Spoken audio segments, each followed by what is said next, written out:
Phoenix Suns have righted their wrongs after losing a game early. They're 5-1 heading into November. Anthony Edwards and the T-Wolves in Devin Booker's building. Who shall win this TNT matchup? Battle of young stars and Chris Paul. Booker in the first, going to the lane using the left, and then Booker using the left as his dribble, then pulling up to that patented jump shot with the right. Booker goes and one. Phoenix up double digits early. Cam Johnson really stole the show in this one, even from Booker. More on him in a second. Other end we go, it's Rudy Gobert finding Karl-Anthony Towns, big fella to big fella, 24 points for Towns. Chris Paul knows where to get the rock to, and on Tuesday night, Cameron Johnson at all times was a good decision. 7 of 11 from the three-point line was Cam Johnson. Other end, Mikal Bridges finishing at the rim. Like I said, this night belonged to Cam Johnson. He gets the steal. CP3 finds Booker for 3. Cam Johnson, open, why not? He led everybody in scoring with 29 points. Phoenix is up 17, but it's the NBA. Everybody makes a run, especially when you got a talent as immense as the young AE Anthony Edwards, putting his imprint on his basketball game. A couple of three-pointers cuts the Minnesota deficit down to 2 in the fourth. AE also had 24 points. But when it's winning time, all eyes were on Cameron Johnson. Phoenix made a decision to put him in a rotation, which left Jay Crowder out of the starting lineup. And looks like in this one, Cam Johnson made the Phoenix Suns look like a smart organization. You can't forget about that guy either. How about Chris Paul? Old Reliable had 15 points, 8 rebounds, 12 assists. The Suns are now 6-1 with a 116-107 home victory over the T-Wolves. One of the most random things thus far this season is Minnesota Timberwolves guard/forward Anthony Edwards is yet to dunk. Out of his 156 field goals he's made, none of them have been dunks. Keep in mind, he had 128 dunks last year.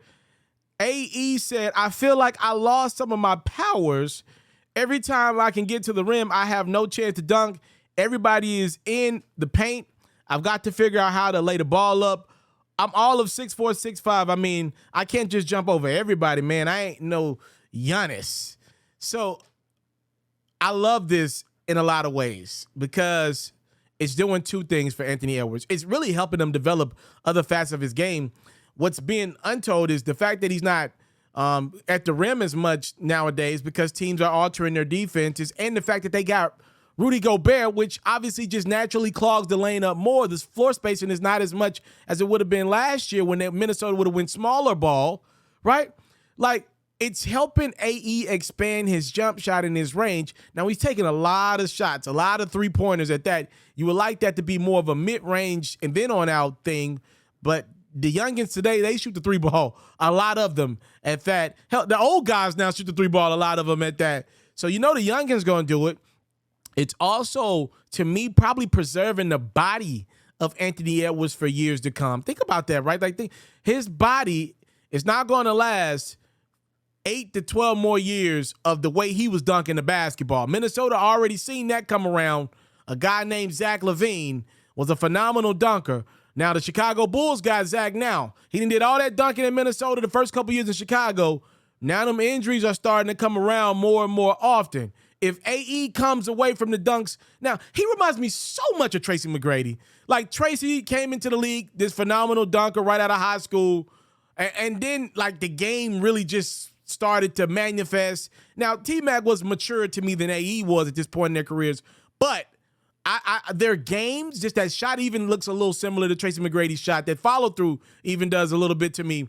I'm telling you, man, I think Tracy McGrady and Anthony Edwards, I think that's a fair comparison of the two. And if AE can continue to figure out all facets of his game, it will open that paint back up.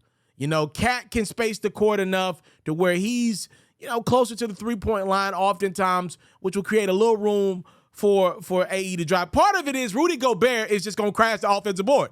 There's a reason why the brother averages like 15, 16 rebounds a game, because he always is around in the painted area around the rim, which means his defenders got to be all around the painted area, if not two guys trying to box him out. So you understand it. It makes sense why AE's dunks are down.